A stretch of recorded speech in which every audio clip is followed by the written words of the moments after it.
David R. here. Today I'm going to talk to you about this book, Arrest Proof Yourself, by Dale Carson and Wes Denham. Now, I have to be honest, this is one of my favorite books of all time. I love this book. I think it is funny and it is eye-opening.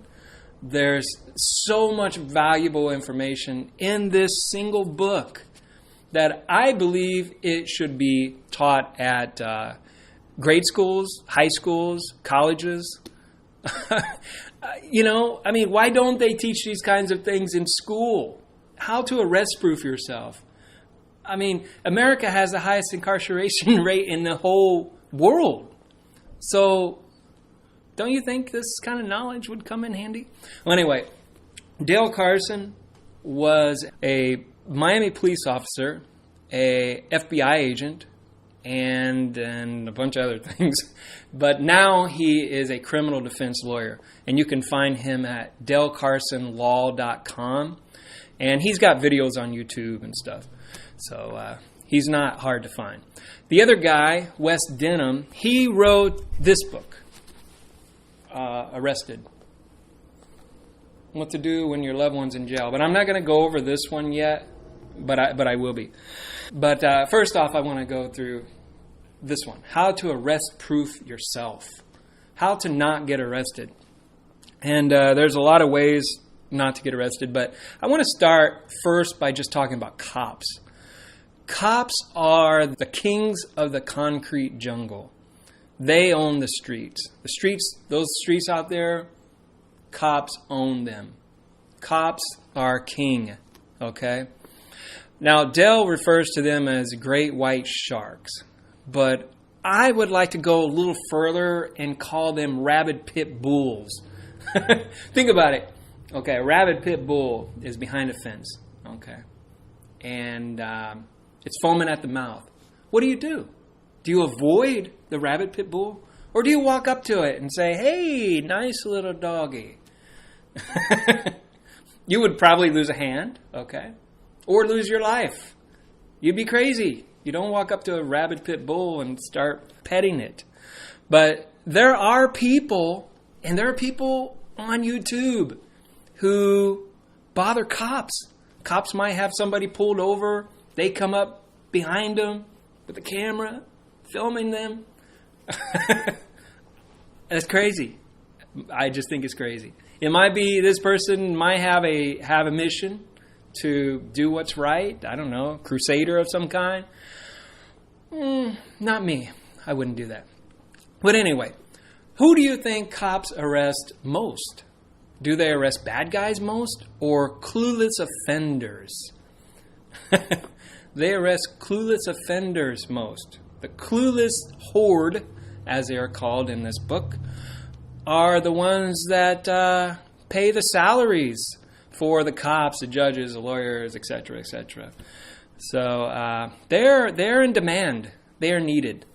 So in this book, there is a section on what's called the cluelessness quotient, and I'm just going to kind of go through here.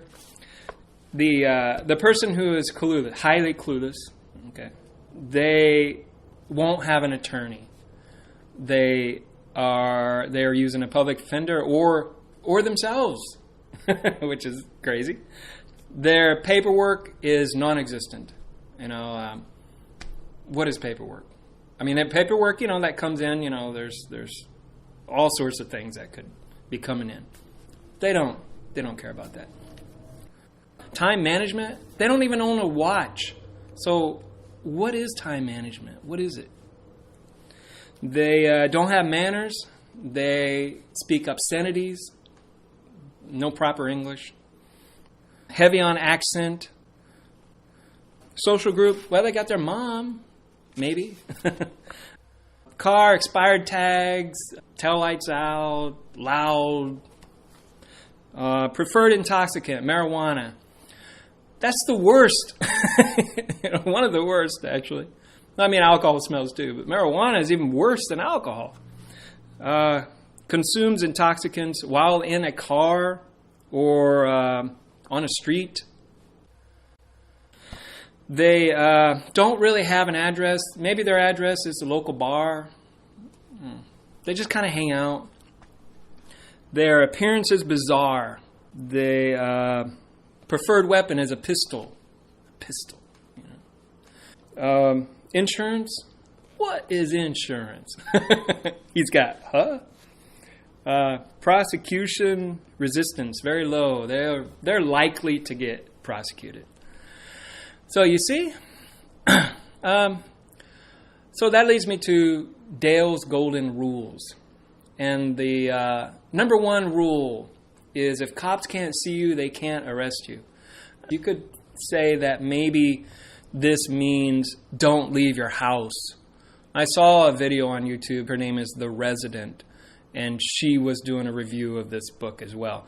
And her answer to this was just don't leave your house. But, obviously I guess that would work as long as you're not doing anything illegal at your house, like on the internet. But I think he means don't be seen in high crime areas for one thing. Don't be walking around all over the place. If you're going to be walking around, let's say on the streets, take the back roads or areas where cops might not be. Golden rule number 2 is keep your dope at home.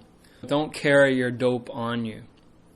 And I would say don't smell like dope either. If you could possibly change your dope clothes, get into some clothes that don't smell like dope, that might help a little bit too. But Dale says that pot makes people visible, smellable, arrestable, and easy to handle. Drunks will fight.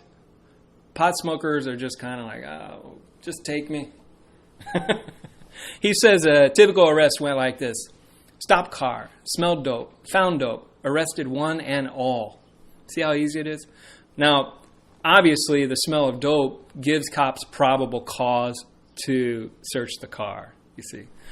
So, golden rule number 3 is tell cops your name and basic info and shut the heck up. Don't offer them anything. Don't offer up any kind of information. Don't try to small talk with the cop. You never know where that may lead. Be respectful, stand up straight, make eye contact, ignore insiders. Insiders are where a cop will try to provoke you. They may try to provoke you into running or fighting them. These insiders could be racist too. So be careful. Golden rule number 4. When police ask to search your car, kindly say, no, officer. Just do it politely. All right, so the electronic plantation, and that is mentioned in this book as well. And basically what this is just you're in the system. You're in the NCIC, is the National Crime Information Center. And that can be accessed online. And once you're in there, once you've been arrested, that's all it takes, just to be arrested. Not convicted, just arrested. You're in there. And a lot of companies will not hire people who've been arrested, even if the arrest didn't go to trial or conviction or anything like that. If the charges were even dropped, some companies will still not hire somebody who's been arrested. And if that person has been working for the company and they found out about the arrest, then you could be fired. So you don't want to get on the electronic plantation. In the chapter, what you going to do when they come for you? This one's kind of funny. I like to share it with you. So, whatever you were doing, just keep doing it when cops come. So he goes like this. If you were a hoodlum strutting down the street, keep strutting. If you were leaning on a light pole and staring at the sky, keep staring. If you were arguing with a woman, keep arguing. Women will help you with that, by the way. If your shoes were untied, leave them untied. If you were walking the dog, keep the pooch moving. If your hat was on sideways, leave it sideways. You see, whatever you were doing before, keep doing it. Don't change it. Don't do anything different. you don't want to set off the cops' hunting instinct. And what might set off the cops' hunting instinct, by the way? What do you think? Well, pulling the brim of your hat down to cover your face, you see. Yeah, that's going to set him off. He's going to think, what's he doing that for? Slouching or turning away. Slowing suddenly. It's just slowing down suddenly, all of a sudden. Like you were walking, and then all of a sudden you stop or you slow down. Picking up something off the street, maybe to disguise yourself, hide your face. I don't know. There are others in here. I don't have enough time to go through them all, but they are funny. He says, don't alter your pattern. Keep on keeping on, steady as she goes. Keep on trucking. So, emergency procedures. Let's just say that you are about to get arrested. What do? Dale offers up some things. And he says that you cry and beg for a notice to appear. What it is a notice to appear requires that you go to court where a judge decides your guilt or innocence. So you're not going to be on the electronic plantation. If that doesn't work, he says, barf on your shirt, or pee your pants, or poop your pants. Yeah. He says that's better than being arrested. I don't know. I'm kind of germophobic, so... Although I wouldn't want to go to jail. There's a lot of germs there, so I guess if I had to, I would pee my pants. And, cops don't want that crap and all that stuff on their seats. They have to clean that stuff. They're not going to... Yeah. So they'll just be like, all right, I'm not going to arrest you. Although, I don't know. Some cops might not even care. So I want to talk about something that's not exactly in this book is the incarceration rate in this country. Prison is an industry. And the prison industry is even on NASDAQ. The Corrections Corporation of America has 91 facilities. Now, they want to turn a profit, right? They got to arrest people. It keeps the system going. Crime does pay. Crime doesn't pay for us. Crime pays for them. Some observations. So my first one is that, as you know, America isn't exactly free. We're being spied on. We're being listened to. So much is going on that even we don't even know about it. But anyway, I have lived in Brazil, and I've been to Vancouver, Canada a couple times. When I lived in Brazil, cops were stoic. They just kind of had this, I guess you could call it tunnel vision. I don't know. They just, like those horses with those blinders, they only looked ahead. They didn't look to the side. They didn't do what cops in America do. I had this in Chicago recently. I needed to find a shuttle bus to get from one part of the airport to another. So I went to this information desk, and there were like 4 cops there. And I went up to one who was just standing there. He saw me coming. So it wasn't like I surprised him or anything. And I asked him, I said, how can we get from, point A to point B? And the first thing he did was, look me up and down, give me that look like, I'm going to rip this guy apart if I have a reason to. And, he told me where I needed to go and everything was good. But in Vancouver, I had to approach a cop there to ask him for directions. Oh, the guy was great. He's like, oh, what part of America are you from? And then I told him Illinois. And, oh, Illinois, yes.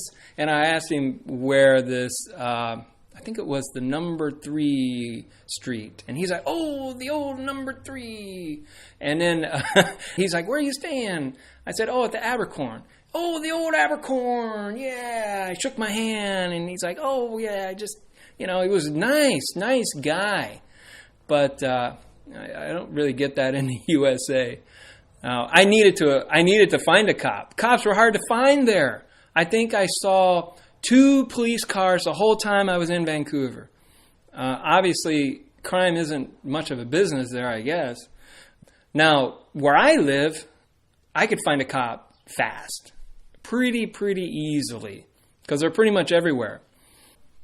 It's just an observation. So, I don't know. Maybe they don't have a police state like we do. Or maybe they do, and I just don't know it.